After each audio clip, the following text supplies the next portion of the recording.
Hello my dear children, welcome back. बच्चों, आपने statement सुनी होगी that if we try to control everything we may end up in controlling nothing. या आपने सुना होगा that it is neither possible nor economical to check each and every activity in the organisation. क्या आप जानते हैं कि ये स्टेटमेंट्स कौन से टॉपिक्स से रिलेटेड हैं और इन स्टेटमेंट्स में किस तरह के क्वेश्चंस एग्जामिनेशन में पूछे जाते हैं? आपको बता दूं कि करंट ईयर के सैंपल पेपर में इन्हीं स्टेटमेंट से रिलेटेड एक क्वेश्चन 3 नंबर का पूछा गया है। ये स्टेटमेंट सिर्फ एग्जामिनेशन पॉइंट ऑफ व्यू से ही इंपॉर्टेंट नहीं है, बल्कि रियल लाइफ में भी ये बहुत इंपॉर्टेंट है और इन दोनों स्टेटमेंट्स को अंडरस्टैंड करना आपके लिए बहुत ही जरूरी है। कौन से चैप्टर से, कौन से टॉपिक से ये दोनों स्टेटमेंट्स रिलेटेड हैं, इन स्टेटमेंट्स में किस तरह के क्वेश्चंस आपसे पूछे जाते हैं, अगर आपको 100% करेक्ट और परफेक्ट आंसर लिखना हो इन दोनों स्टेटमेंट से रिलेटेड, तो क्या क्या कीवर्ड्स और एग्जांपल्स आपको समझने जरूरी हैं, that all we are going to discuss today. तो बच्चों, वीडियो को बिल्कुल एंड तक देखिएगा because this short lecture you are not only going to enjoy but you are going to learn a lot from this short lecture. So let's connect to commas and let's talk in detail about these two statements.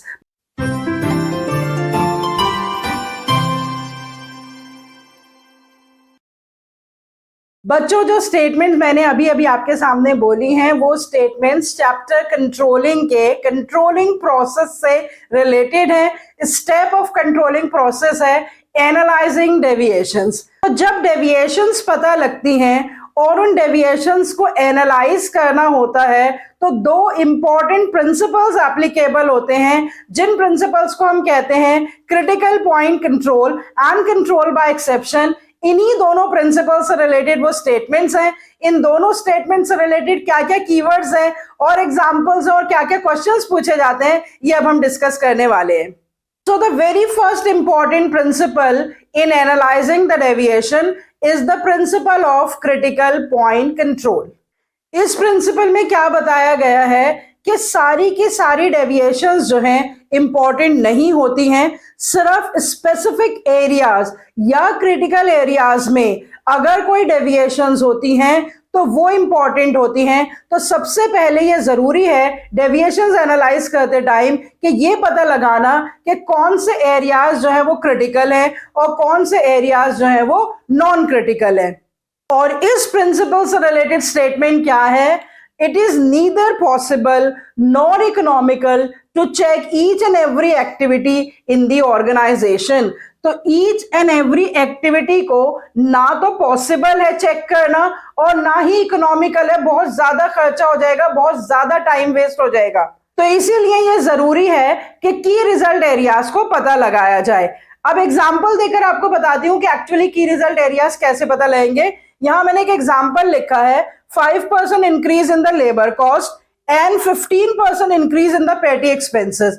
अब इन दोनों expenses में से labour cost and पेटी expenses में organisation के लिए labour cost ज्यादा important है, हालांकि उसकी परसेंटेज कम है क्योंकि लेबर कॉस्ट से जो है वो ओवरऑल कॉस्ट ऑफ प्रोडक्शन पे बहुत ज्यादा फर्क पड़ता है, पेटी एक्सपेंसेस से इतना फर्क नहीं पड़ता है।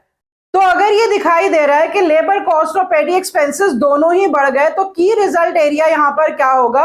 लेबर कॉस्ट होगा और मैनेजमेंट को उसी पे कॉन्सेंट्रेट करना है। और उससे बेनिफिट्स क्या होंगे?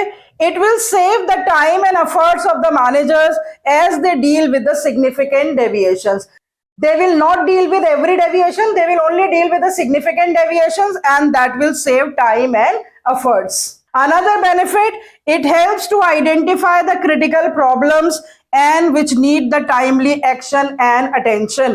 तो इससे ये भी पता लगेगा कि कौन से एरियाज हैं जो क्रिटिकल है, जिस पर टाइमली अटेंशन चाहिए, वो इजीली आइडेंटिफाई हो जाएंगे और फिर उसी पे कॉन्सेंट्रेट किया जाएगा।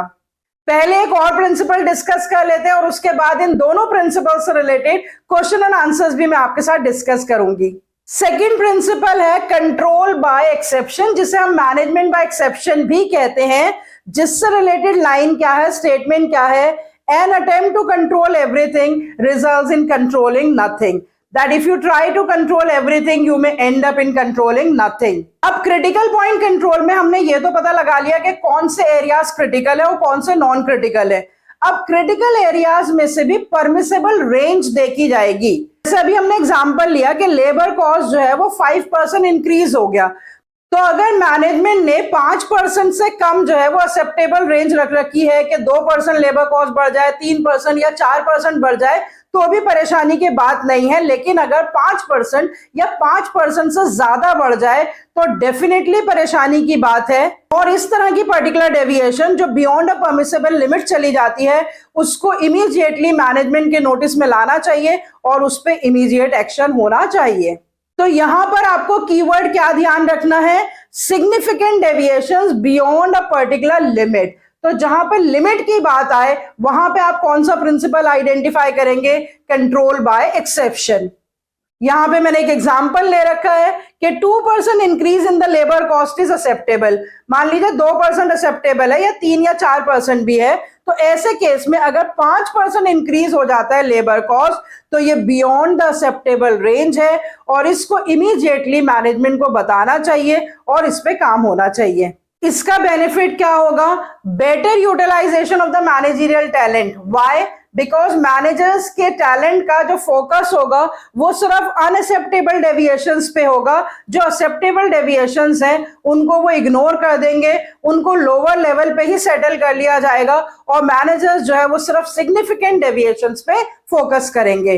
Another benefit, it facilitates delegation of authority as managers assign the task of dealing with the routine matters to the subordinates। मतलब जो insignificant deviations हैं, जो acceptable range के बीच में हैं, उनको managers जो है वो delegate कर सकते हैं to the subordinates कि वो खुद देख लें, लेकिन beyond a particular range जो है उनको superior ही handle करेगा। तो अगर की रिजल्ट एरियाज की बात हो रही है तो प्रिंसिपल ऑफ कंट्रोलिंग क्या होगा? Critical point control. और अगर significant deviations beyond a permissible limit की बात हो रही है तो आपका प्रिंसिपल क्या होगा? Control by exception. अगर स्टेटमेंट है कि neither economical nor possible to control each and everything, then it is the critical point control. और अगर स्टेटमेंट है if you try to control everything you may end up in controlling nothing, then it is the control by exception. और एक question मैं 3 number का sample paper का already आपसे discuss कर चुकी हूं, that what are the 3 benefits of critical point control और कंट्रोल बाय एक्सेप्शन। जो बेनिफिट्स मैंने बच्चों अभी आपसे डिस्कस करे हैं, 2 बेनिफिट्स मैंने पर्टिकुलरली क्रिटिकल पॉइंट कंट्रोल के डिस्कस करे हैं और 2 बेनिफिट्स जो है वो कंट्रोल बाय एक्सेप्शन के हैं। लेकिन ये बेनिफिट्स आप मिक्स करके भी लिख सकते हैं। एक्चुअली ये चारों बेनिफिट्स जो हैं कलेक्टिवली दोनों प्रिंसिपल से ही रिलेटेड है। अब इस क्वेश्चन के अलावा 2-3 और इंपॉर्टेंट क्वेश्चंस इस पे डिस्कस कर लेते हैं जल्दी से। क्वेश्चन देखिए बच्चों, केस स्टडी है एंड एमसीक्यू है। Mister Anil has taken over as the new CEO of XYZ Public Limited from 1st June. He has announced in his first address to all the managers of the company that he will be taking all the necessary steps and keeping the increase in the cost of raw material as his topmost priority. Last year, the raw material cost increased by over 3% and was brought to the notice by the previous CEO of the company.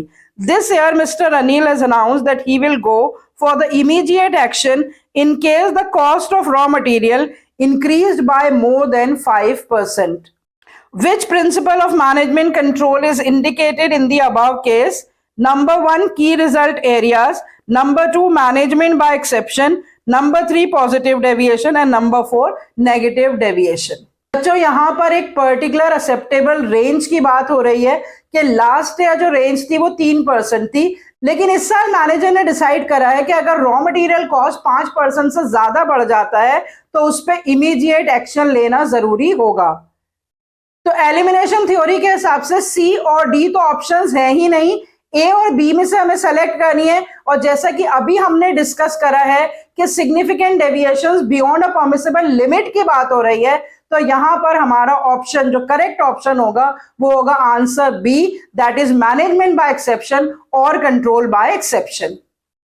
एक और question देख लेते हैं बच्चों, ये भी case study है। A publishing house name ABC Books has decided to improve the distribution of its books.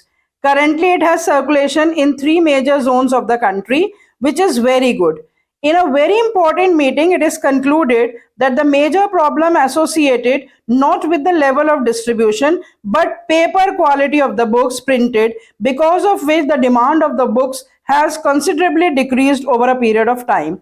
After this meeting, the current focus of the publishing house is on giving 100% efforts on bringing the quality of paper to the required level.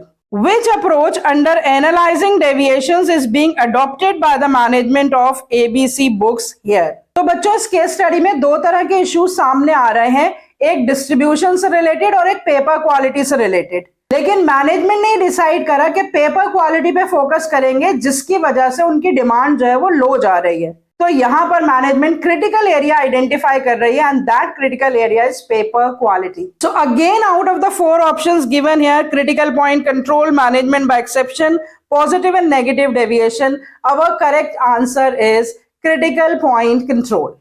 So I hope with these questions, the keywords and the examples that I have discussed with you, controlling से related 2 important principles जो कि controlling process की deviation analysis के step में applicable होते हैं, वो आपको बहुत अच्छे से क्लियर हो गए होंगे और इनसे रिलेटेड अब आप डायरेक्ट या इनडायरेक्ट किसी भी तरह का क्वेश्चन अच्छे से आंसर कर पाएंगे। अगर आपको एक्सप्लेनेशन और कीवर्ड्स इंटरेस्टिंग लगा, आपको समझ में आया, तो इस वीडियो को अपने फ्रेंड्स के साथ भी शेयर करिएगा ताकि किसी से भी ये इंपॉर्टेंट टॉपिक जो है वो मिस ना हो जाए और वो सब भी आसानी से इस इंपॉर्टेंट एंड इंटरेस्टिंग टॉपिक से रिलेटेड आंसर्स कर पाएं। See you next time with a discussion of any other important topic. Till then, goodbye, stay healthy and connected.